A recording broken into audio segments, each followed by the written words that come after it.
Hello again, La-di-das and national spectators, and welcome to our latest episode of the La-di-da Times, the video podcast edition. I am Jeff Cougar Kozlowski. It's a pleasure to be with you as always. With me once again here, Mr. Marcus Dixon. Marcus, how are you doing today? I'm well. Good. So we are coming up on the last home weekend for the La-di-das and for the Nationals here. For some, it is a sad weekend. For others, a very sad weekend. This is something that we kind of build through the summer, and next thing you know, poof, it's just over and it's just gone. And so, another year coming to a close in the books, but we've made some changes. We tweaked some things around, tried to make some of the regular everyday games feel a little more unique, not just yet another La-di-das versus Nationals games, because we've got plenty of memories of those, but something to make it a little bit different. And we've been doing that over the course of the season. We've played a game by the rules of 1845, looking at the Knickerbocker rules. We've looked at 1857. We've had an 1864 rules games with the Eclipse Baseball Club of Northville. We have our traditional 1867 games happening all throughout the year. And then most recently, we played a game by the rules of 1876. And if you didn't catch our previous episode, please go back, please check it out, about how an 1876 game looks. But what we wanted to do here, we're going to kind of break this episode into three different parts here. And I want to start with kind of a recap of that from Marcus, who puts out the rules and makes it very digestible for a bunch of people with all different kinds of education levels and degrees and backgrounds and all this. It's always very simple and easy for us to understand because we're the ones that are out there on the field getting ready to play it here. So I want to ask you, Marcus, we ventured forward in a sense here to 1876. How did the game go from your angle? I thought it went well. I thought it showed a lot of the evolution of the game. I really want to highlight the work that Mike Ossie did because there were several aspects of the field itself that are different. And so we had to get a new home plate. We had to get new what they call pitcher's points, markings that show the edges of the pitcher's area, and then we had to chalk the field in a different way. Mike really went above and beyond, along with the folks who helped prepare the field in making sure that the game looked like an 1876 field. So I really wanted to highlight that. But I thought the game went very well, and there were lots of pieces of it that helped that happen. One of the very first things was the ball. For all of the games that we've played, we have used an appropriate ball for that year. So for the early games, 1845 and 57, we worked with a good friend of vintage baseball nationwide called Corky Gaskell, and he made balls by hand to the specs of those years. For 1876, the ball was the same size and weight and stitch design as a modern ball, and we got ours from Hanford, based in Canton, Michigan, the people we get our balls from for our regular games. But these balls were different. They were a little bit bouncier, and they really highlighted one of the big things that was happening at that era. You might have heard about the dead ball era of baseball. This era of baseball, that was a choice. You could get a live ball or a dead ball. That was the way they were manufactured, based on how much rubber was in them. And the ball that Hanford provided us with was absolutely a live ball. The rules said what the ball needed to be made of, but they didn't say how much of those things. So the ball had a lot of extra rubber in it, more than we're used to. But it was a ball that would have been entirely appropriate for 1876. So the guys playing got a good sense of the variation that was happening. So right from the beginning of the game, the moment you touched the ball, you were in an 1876 game. I thought that was great. And we were, extra excited about the possibility of playing with a different style of pitching as well. We are, always of the underhand, can't break the wrist, kind of a flat, elbow lock here. And now with the pitching being different, this was a really cool, unique thing. And then, just having so many of the guys that wanted to pitch and to be able to do it here, a really cool aspect here. So it went well. We took our tour through the time of Marcus as a whole, going from the 1840s through up into the 1870s here. Why do we do it? Why can't we just play the same rules, same year every single day? Like, why is this important? Well, I would give a few answers to that. One thing is the rules that were established for 1867 were played for 1 year, 1867. And that's all the time they had to dive into the intricacies or the wording of those rules. We've played 1867 now for over 20 years. And so we have probably explored nuances of those rules and thought about the exact wording at a deeper level than they did.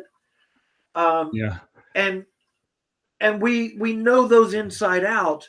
But even just going forward 1 year or backward 1 year gives us a different sense of how the game was becoming the game we know. And so we can get trapped in the idea that there was 1867 baseball and then there's modern baseball.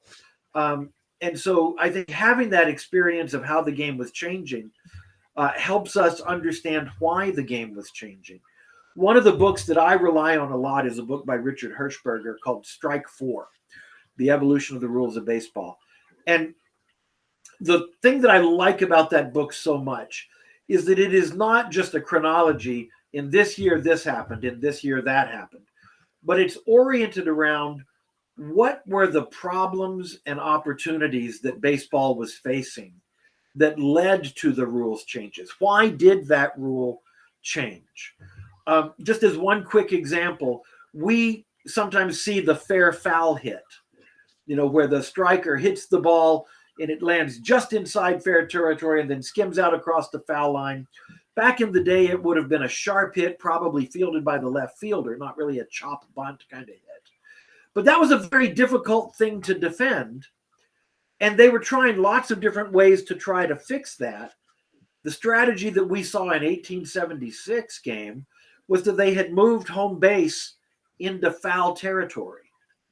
And they had a batter's box now. So if you're standing completely in foul territory, it's now harder to do a fair foul hit. That's why they did that, was to try to navigate that fair foul hit. In a couple of years, they're going to come up with a different solution, which is to change the definition of what a foul ball is. But we get to see what were the problems they were wrestling with and how did they try to fix those. So I think we get a better understanding of the challenges of playing baseball when we do different rules, rather than just let's play the same year over and over and over and get so enmeshed. Now, I like the year we play, but we have a historical reason for it. But I do like giving some broader perspective. I think this was incredibly refreshing. When I saw this on our availability, I did everything that I could to make sure I was available for them, and I'm sure there's a little bit of that goes into the final score. By the way, the ending, I believe I think it was the Nationals that won 21-17, and there's always like this concern of, how many innings is it going to be and what's the score? And we were concerned in our Knickerbocker game about it could be one inning and we're done in 20 minutes. 21-17 kind of game. Marcus, does 21-17 for the 1870s feel too much, too little, right on target? It's a little bit high, but not that much. There certainly would have been games especially of the non-professional variety, Yeah. by that score. So if you just back up a few years, when the National Association of Professional Baseball Players was created in 1871, there was still a national association. Now it was called the National Association of Amateur Baseball Players, but they were like irrelevant. They really didn't matter very much. And the rules for playing the game that the professionals adopted were the rules that everyone adopted. So by that point, we had gotten to the professionals set the rules, and they played the game better than anybody else, but everybody played by the same rules. So a National League game, that would have been a little bit of a higher score. For a game played by semi-pros or amateurs following the professional rules, that was an entirely appropriate score. Now, the games that we sometimes get, 40 runs and plus, that would have been very unusual at that point. So the fact that we're just a bunch of country bumpkins that way out in the outskirts here, we're right where we should be, huh? Right. Okay. So from 1876, we're going to back up a few years. We're going to back up to 1867, and throughout the year, we welcome teams in for just a kind of a friendly game. All of our games start at 1:30, unless otherwise indicated. Our games coming up this weekend will be 1:30 as well. And they're one game. We come in, we play for an hour and a half, and it always varies depending upon the scores and such.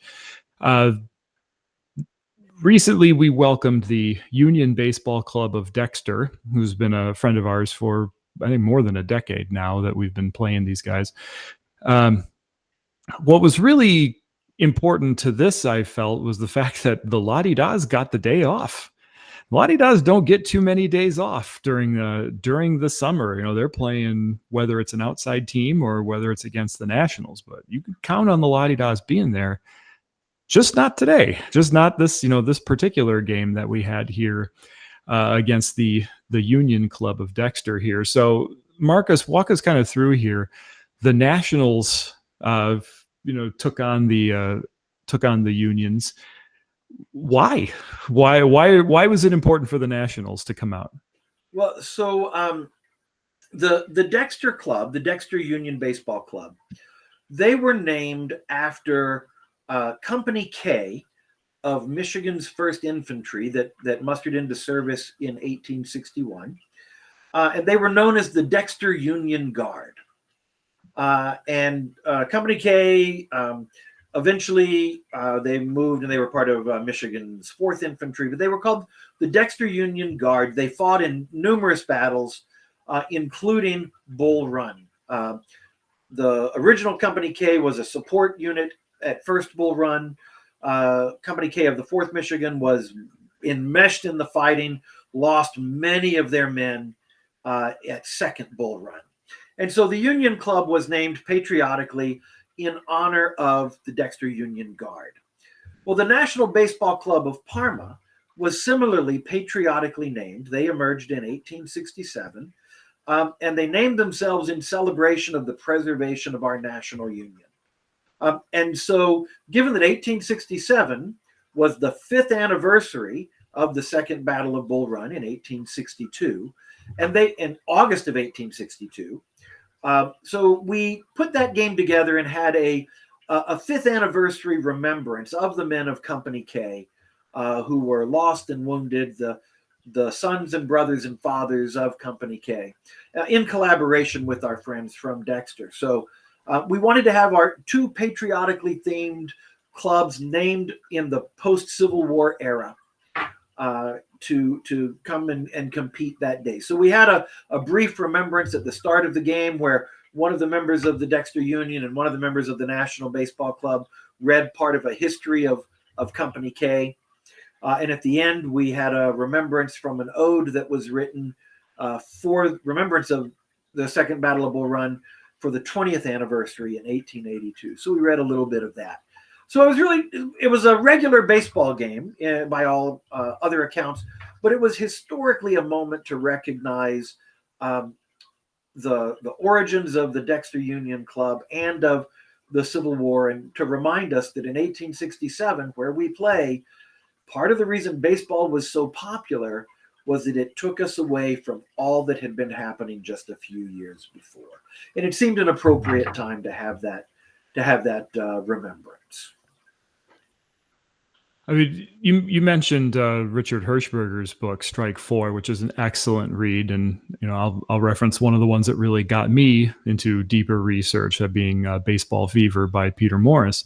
Yep. And in that, you really get like a sense of how baseball was growing and growing, and the Civil War happens, and there's a decline, and then as soon as the war is over, boy, the numbers just absolutely skyrocket, and you see increased usages of names like Union and National, and others that we still today see, like the Regulars and the Franklins, that are two clubs that have been reborn here in the Michigan area, and the Washington Baseball Club, like names that kind of evoke American pride and American patriotism. So I think this is a neat way to kind of bring a club, the Union Baseball Club of Dexter, to make them a part of a greater ceremony, a greater service. And I think also something you could kind of see as being something that we should always kind of consider, and that is an honoring of those that gave their lives in defense of the United States and in preservation of the Union here. So a big thank you to everybody with the Union Baseball Club of Dexter for indulging us with this teaching, and at the same time just coming out and enjoying a game. I should also mention that that was a Saturday game, which meant the Dodworth Saxhorn Band was there, and they worked with us, and they sort of leaned in a bit to the Civil War era music. They often play broad-based 1850s to 1900-ish music, but they worked with us and really leaned heavily on the Civil War era music during that game, and helped create a greater atmosphere for that remembrance. So I want to thank them especially too.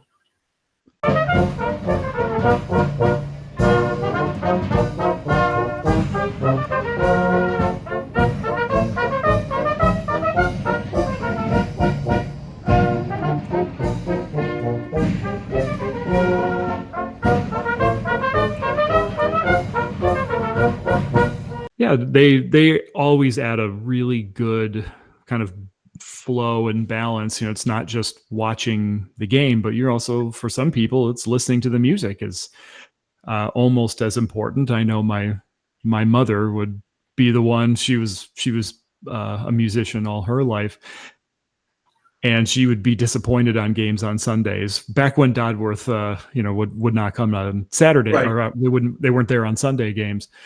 She was almost disappointed that they weren't there. So sorry, Mom, but they definitely add a lot to it, and it was very cool that they would work with us here.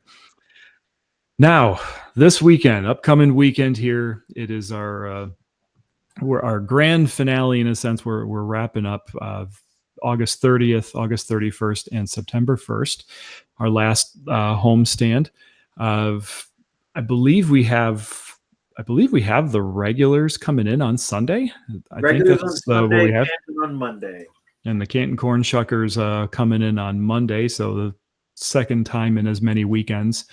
The Corn Shuckers are back. I would make 3 times in 4 weekends that the Corn Shuckers are in. Boy, you just can't keep those kids down, man. You just can't keep them down. But it's always good to welcome them back for our traditional Labor Day Monday game between the La-Di-Das and the Corn Shuckers. So if you are in the area of Greenfield Village and you're celebrating the American worker, but looking for something to do on it, then the La-Di-Das will lace them up one last time here for the home season. But Saturday's game, Saturday is a little bit different again. We're trying something new again. Of the game as it is scheduled here is listing the La-Di-Das versus a picked 9. Marcus, walk us through it. What is a picked 9, and what kind of would that look like? Okay, well, to to back up a little bit before answering that question, it's really important to understand the importance of clubs. Clubs were social entities, and there were baseball clubs, of course, but there were rowing clubs, and there were cricket clubs, and there were pedestrian clubs, and there were Bible study clubs, and there were cooking clubs. And they weren't just sort of hobbies; they were an important part of social identity. So think about something like the Elks or the Lions clubs that people are really maybe in a more so in a prior generation heavily invested in their identity in, and they happen to do this thing, this one activity that brought them together.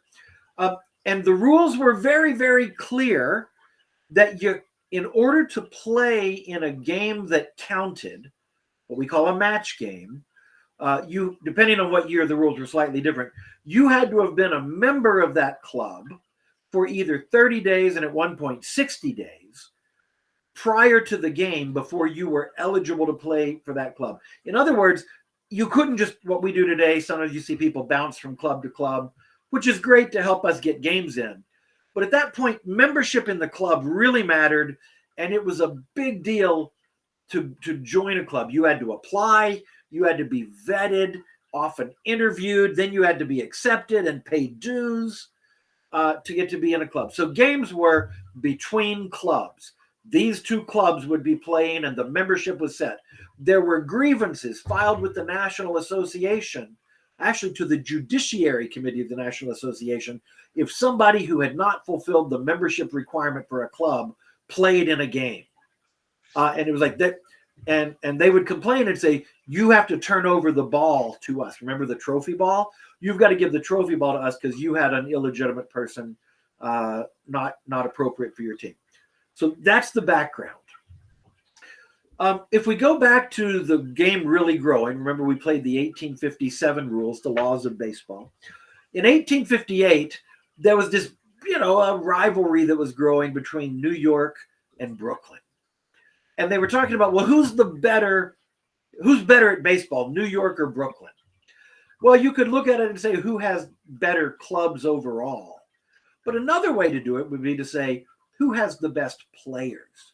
And so they put together the first thing that we today would call an all-star game, where they took the best players from a number of different teams, and they played a 3-game series between a picked 9, picked meaning the best players, picked from the different teams, a picked 9 from New York, and a picked 9 from Brooklyn.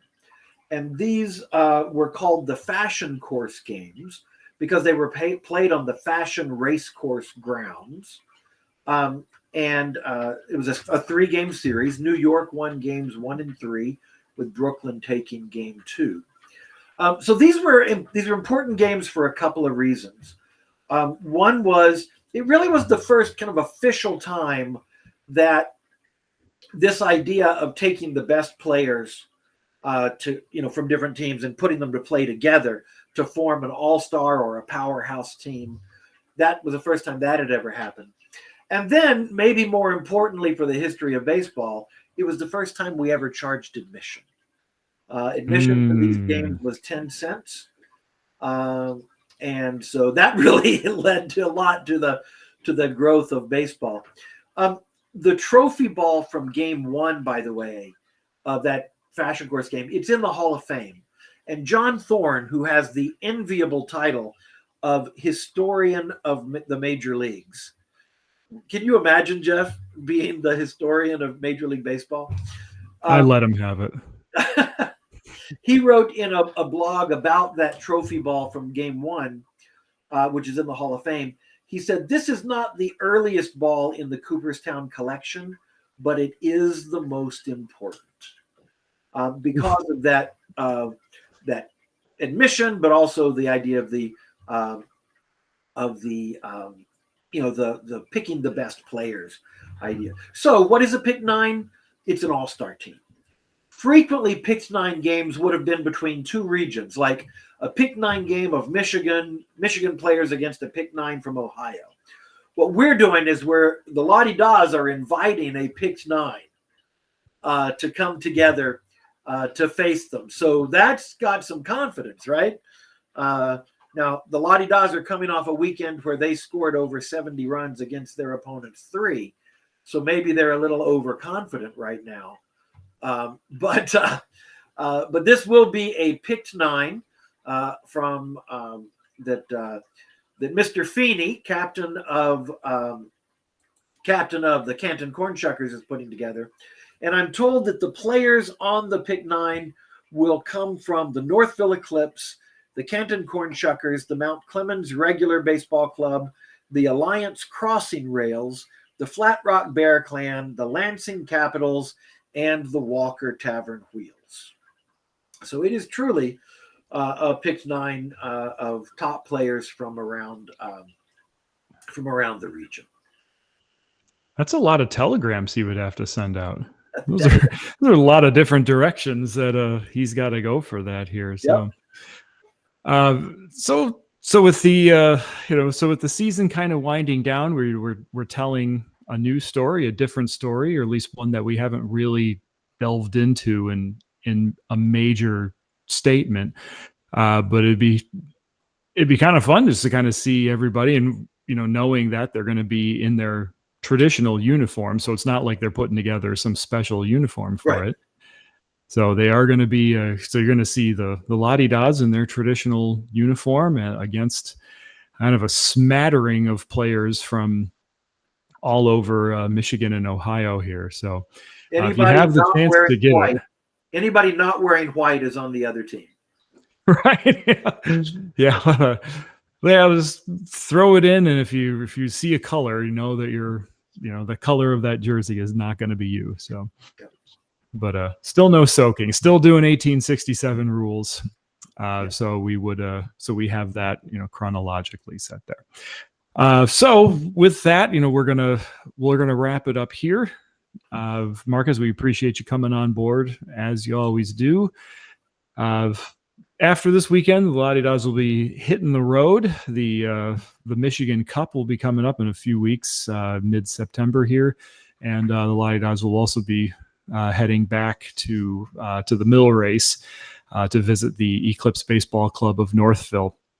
So, still a few games to be had, still some season to be done, but the time here at Walnut Grove will be winding down this year. So if you haven't come see us yet, make sure that you do. Buy a membership, and it gets you free admission into all the games throughout the course of the year, then the course of next year, as it were too. So, Marcus, thanks again for joining me, and we look forward to speaking to you again with the next series of games that we're going to be doing.